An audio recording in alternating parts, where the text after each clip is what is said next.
திருப்புகழ் 41வது பாடலிலே நம்முடைய அருணகிரி சுவாமிகள் தன் கருத்துக்களை எல்லாம் சொல்லிக் கொண்டு வருகிறார். யானையின் கொம்பு போலவும் ஒப்பற்ற தங்கங்குடம் போலவும் தோன்றியிருக்கிறார்கள் இந்த பெண்கள். அவர்களுடைய மார்பகத்தின் இடத்தே கருநிறம், செந்நிறம், இப்படி செவ்வரியை உடையதாக இருக்கிறது. தோலை எட்டும் அளவினதாக நீண்டதாக இருக்கிறது. அம்பும் முன்னதான மானும் போன்றதாக இருக்கிறது. நற்குணத்தை அழிக்க வல்லதாகிய கண்ணானது இருக்கிறது. சங்கு வெட்டி ஒளிந்து கொள்ளும்படியாக கழுத்து அழகாக இருக்கிறது. சங்கு மாதிரி இருந்தால் கழுத்து. பொன்னாலாகிய காதணிகளெல்லாம் ஊஞ்சலாடுகிறது. அதனால் என் மனமும் ஆடுகிறது. மாலைச்சரம் போல தொங்க விட்டுள்ள குஞ்சம் வெளிப்படுகிறது. பொன்னாடையாலே யானை தந்தம் போன்ற தன்னுடைய மார்பை மூடும்படி தரித்திருக்கிறாள். தமது உடல் தகுதிக்கான நகைகளையெல்லாம் கொண்டு ஆடம்பரமாக அலங்கரித்து இருக்கிறார்கள் இந்த விலை மாதர். முதலிலே சலித்தார்கள், பிறகு சிரிக்கிறார்கள், அப்புறம் அழைத்து செல்கிறார்கள், பசப்புகிறார்கள். பொதுமகளின் மார்பகத்தால் வரும் துன்பம் கொண்டு தவித்து இந்த உலகில் நான் தெரிந்து கொண்டிருக்கிறேனே முருகா.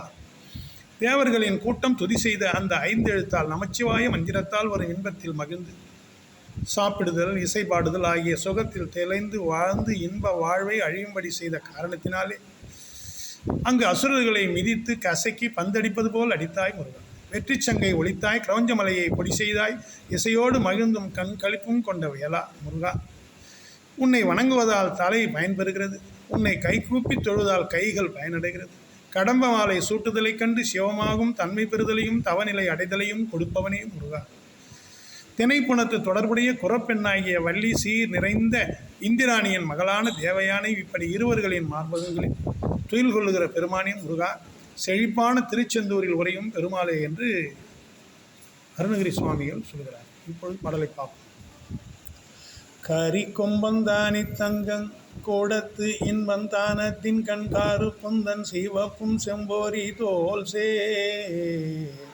கணைக்கும் பண்டுழைக்கும் பங்களிக்கும் பண்பொழிக்கும் கண்காழுத்தும் துஞ்ச கொல்லிக்கும் பொன்குழையாட சர குஞ்சம் பூளைக்கும் பொந்துகில் தந்தந்தரிக்கும் தண்டன்றடத்தும் பண்பீலும் குஞ்சம் பல மாதர் சலித்தும் பின் சீரித்தும் கொண்டு அழைத்தும் சண்பசப்பும் பெந்தனத்து துன்பம் தவிப்பு உண்டு இங்கு குழல்வேனோ சுர சங்க துதித்து தந்தம் செழுத்து இன்பம் கழித்து உன்பன் சோகத்து இந்து இன்பம் சித்தங்குராரை